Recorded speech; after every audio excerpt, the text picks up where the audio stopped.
Освен, че са новите обитатели на базата, Моро и Валя вече са и новите герои на Златица. Не ми се мисли какво ще е след 3 месеца. Нашата камера улови неподправени коментари на техните близки и приятели. Гостоприемното семейство на Валя и Моро ни поканиха да гледаме заедно вчерашния епизод на картицата. Вижте какво се случи. Първата ни цел в Златица е местното радио Ауреа.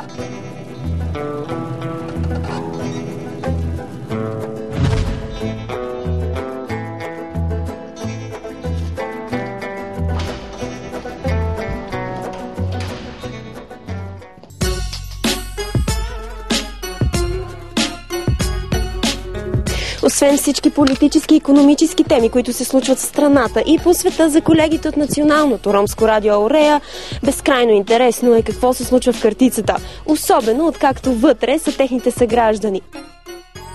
И една любопитна новина, свързана с хитовото предаване на TV7 картицата. Колегите от вечерния поздравителен блок Тирбушон на радио Ауреа споделиха с нас, че с нощи почти всеки втори поздрав е бил свързан с последните влезли в предаването, а именно ромското семейство Валя и Моро. И на нашите редактори им хрумна следната идея. Националното ромско радио Ауреа обявява конкурс за песен, чието име ще бъде Совица, т.е. картицата. Ще се изберат около 20 песни, които ще се редуват в ефир. И един от тях трябва да познае коя е насрочена песента за картицата.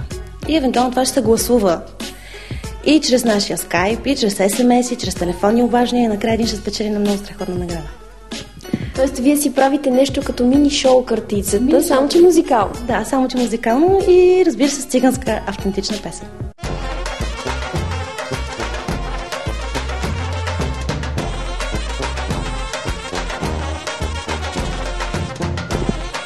Втората ни цел е къщата на Моро и на Валя. Въпросът е сега как ще я намерим и ще трябва да попитаме. Здравейте! Ние се опитваме да намерим къщата на Моро и Валя. Да, тук живеят.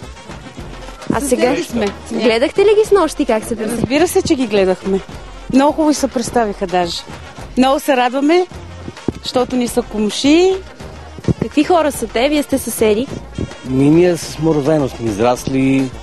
Просто е много добър човек. Валя е просто една майка, която си ридае за децата.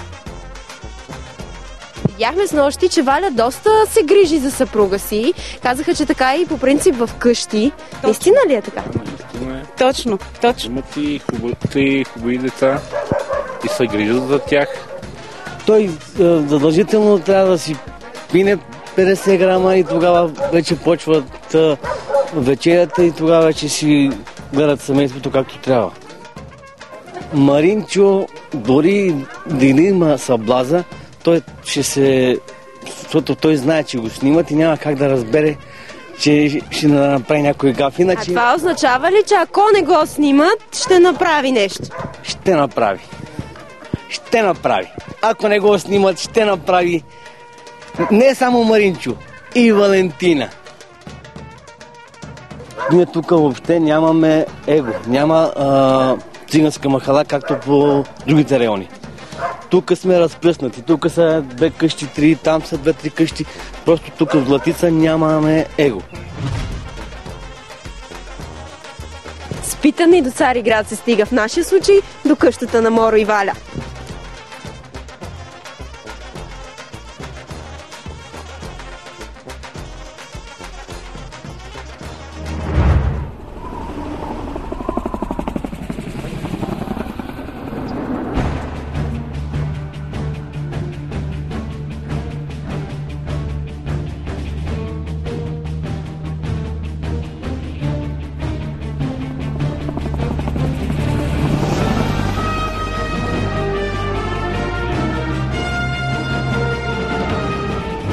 Какво най-много ви липсва? Какво правите заедно?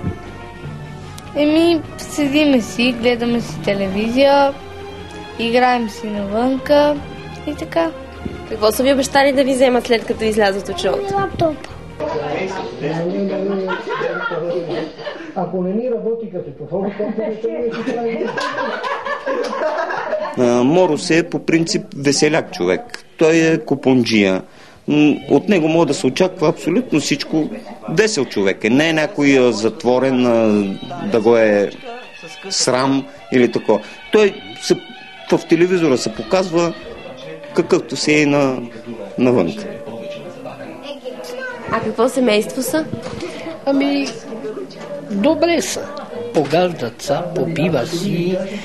Тя пъргаличка е, работи, не е лоша.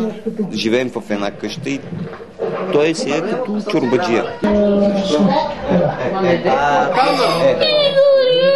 Няма, Чичо, няма. Няма, тя ще си дойде, Чичо. Ето, вижте там по телевизора как е дава Чичо. Не дейде, Чичо. Ето, виж нещата как са кефи. Виж ли? Какво искате да им кажете? Много ги обичам.